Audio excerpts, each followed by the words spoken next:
मंगळवार दिनांक 13 August 2024. Shastri versus Shastri ही Hindi movie बघितली. सुंदर आहे, खूप आवडला मला. एकतर विषय एकदम वेगळा आहे, इमोशनल आहे, रिअलिस्टिक आहे आणि प्रॅक्टिकल आहे. सुंदर प्रेझेंटेशन आणि ॲक्टिंग तर सर्वांची छानच आहे. आणि तो जो लहान मुलगा आहे त्यांनी पण सुंदर काम केलेलं आहे. पाचगणी, मुंबई, कोल्हापूर अशी ती स्टोरी फिरते. यमन नावाचा एक छोटा 7 वर्षाचा मुलगा असतो की जो पाचगणीलाच त्याच्या आई वडिला आजी आजोबांबरोबर राहत असतो आणि तिथल्या शाळेत तो शिकत असतो.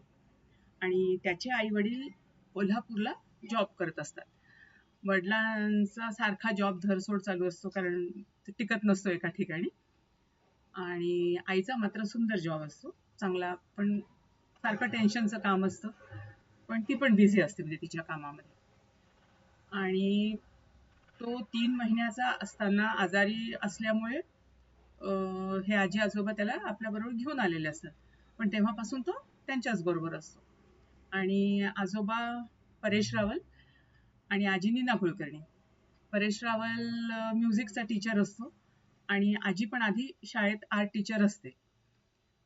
दोघांनी त्याला खूप लाडात, पण सगळी मूल्य तत्व, खरं चांगलं काय वाईट काय ह्याची समज देऊन वाढवलेलं असतं. आणि तो अगदी त्यांच्या म्हणजे जीवाचं हे असतो, तुकडा असतो अगदी. त्याला एवढूसं पण काही झालेलं त्यांना ते खपत नसतं. आणि ते म्युझिक टीचर असल्यामुळे ते ह्याला पण इतर सगळ्या मुलांबरोबर म्युझिक शिकवत असतात. आणि हुशार असतो तो, नेहमी चांगले मार्क वगैरे मिळणार.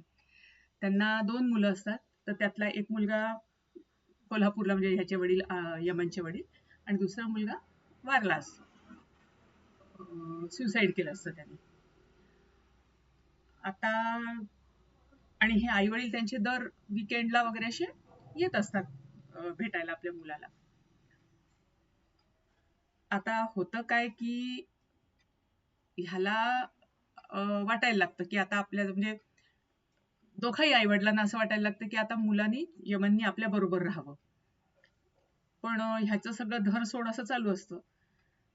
तर वडील म्हणतात की काय काय मी तुला नाही नेऊ देणार, तुम्हाला कुठे जायचं ते जा, मी मात्र नाही याला नेऊ देणार.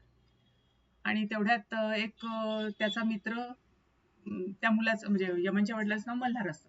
मल्हारचा एक मित्र ऑफर देतो त्याला बिझनेसची US मध्ये, आणि म्हणतो आपण दोघं मिळून बिझनेस करू, त्याच्याकरता तुला US ला जावं लागेल. तर मग हा म्हणतो तर US ला जायचं तर मग तिघही मिळून जाऊ आपण, म्हणजे यमन, तो आणि त्याची बायको. तर ह्या मुद्द्यावरून मग दोघांमध्ये वादावादी होते, म्हणजे परेश रावल आणि ह्या मल्हारमध्ये. तर मग तो केस करतो मुलावर की म्हणजे कस्टडी माझ्याकडे असावी यमनची. आणि मग ती केस चालते म्हणजे शास्त्री वर्सेस शास्त्री. तर मध्ये एकदा ह्याला हार्ट अटॅक येऊन गेलेला असतो म्हाताऱ्याला, आणि त्याला सगळे गुरुजी गुरुजीच म्हणत असतात.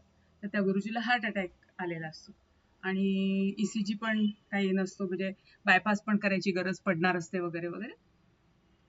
आणि जवळपास तो आता 78 वर्षाचा असतो. त्यांच्या पूर्ण फॅमिलीमध्ये पण लाईफ स्पॅन 65 म्हणजे 70च्या आतच असतो, म्हणजे ह्याचंही काही खरं नसतं. मग ह्या सगळ्या मुद्द्यांवर त्यांची केस चालते. बरं, हा थोडासा मल्हार ड्रिंक्स वगैरे म्हणजे घेत असतो. आजकालच्या नवीन लाईफस्टाईल. एकदा तो असंच आपल्या मुलाला घेऊन कुठे गेला असतो, तर तिथे सगळे मुलं खेळतात, तर याचं लक्षच नसतं. मग ती सगळी मुलं याला मारतात, नाकातनं रक्त येतं वगैरे वगैरे. तर ह्या सगळ्या पॉईंट्सवर कोर्टामध्ये आर्ग्यू चालतं की बुवा कसे तुम्ही सांभाळणार आहात, आई वडील बिझी आहात तुम्ही तिथे, आणि तुमचं मुलाकडे लक्ष असेल का.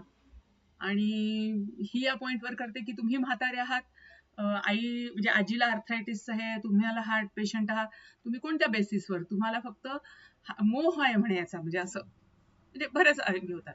मग शेवटी कुठलं म्हणजे प्रत्येक जण आपल्या पॉइंटवर पक्के असतात. मग शेवटी जज छोट्यालाच शेवट म्हणजे ज्या दिवशी डिसिजन द्यायचं असतं त्या दिवशी त्याला बोलवतात छोट्याला, यमनला. आणि जज त्याला आपल्या चेंबरमध्ये घेऊन जाऊन विचारतात की तुला काय हवंय. तर तो म्हणतो मला सगळे, तुला कोणाजवळ राहायचंय, आई वडिलांजवळ का, म्हणजे आई वडिलांजवळ का आजी आजोबांजवळ. तर तो म्हणतो मला सगळे, आजी आजोबा आई बाबा आणि मी अशी सगळे एकत्र राहायला हवे. तर मग जज बाहेर येऊन त्याला तेच सांगायला लावतो, तर तो सांगत नाही, रडायला लागतो. तर मग ते रडणं ह्याला म्हाताऱ्याला बघवत नाही. तो म्हणतो की मी माझी केस मागे घेतो, याला याची कस्टडी देऊन द्या आई वडिलांकडे.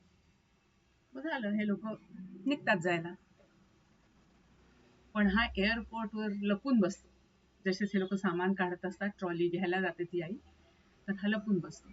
आणि मग अल्टिमेटली हे परत पाचगणीला परत येतात आणि सांगतात की आई बाबा, हा तुमच्याशिवाय मुंबईला यायला तयार नाहीये, तर आम्ही जातो. आमचं सगळं स्थिर स्थावर झालं, जम बसला की मग आम्ही याला बोलवून घेतो. मग हा पण म्हणतो की ठीक आहे, म्हणजे आम्ही तोपर्यंत त्याला नीट सांभाळू आणि तगडं करू, स्ट्रॉंग करू. आणि एक हाय पॉइंट असतो की जे ह्याचे स्वप्न असतात, म्हणजे म्हाताऱ्याचे, किंवा यांनी पण मोठं व्हावं दुसऱ्या मुलांनी ज्यांनी सुसाईड केलं असतं, आणि पाचगणीतच हे होईल, व्हावं स्थिर, जेव्हा की त्याला पण अशी बाहेर जायची अपॉर्च्युनिटी आली असते. पण म्हणजे त्यांनी मरताना आपले नोट लिहून ठेवलेलं असतं की सॉरी बाबा, मी तुमच्या अपेक्षा पूर्ण करू शकत नाहीत असं समजून. तर तो पण मुद्दा ती म्हणजे कोर्टात उठवते की मुलांना आपल्या आकांक्षा पूर्ण करून द्याव्यात ना, आपण त्यांच्यावर जोर जबरदस्ती किंवा आपलं आकांक्षा लादण्यात काहीच पॉइंट नाही असं. पण सुंदर सुंदर सुंदर केलेलं आहे आणि एंड पण खूप छान आहे.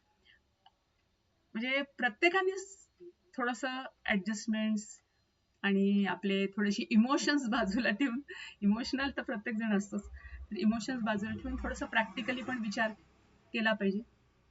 जसं म्हणजे आता ते आई वडील, त्यांनाही वाटतच असतं मुलगा आपल्याजवळ, हे त्यांचे इमोशन्स असतात, पण त्यांनी प्रॅक्टिकॅलिटीचा शेवटी तो विचार केलाच की बाबा दोघेही बिझी असणार आहे, त्याच्याकडे लक्ष द्यायला आपल्याला एवढा वेळ नसणार आहे, तर थोडे दिवस राहू द्या आजी आजोबांकडे, नंतर त्याला आणता येईल.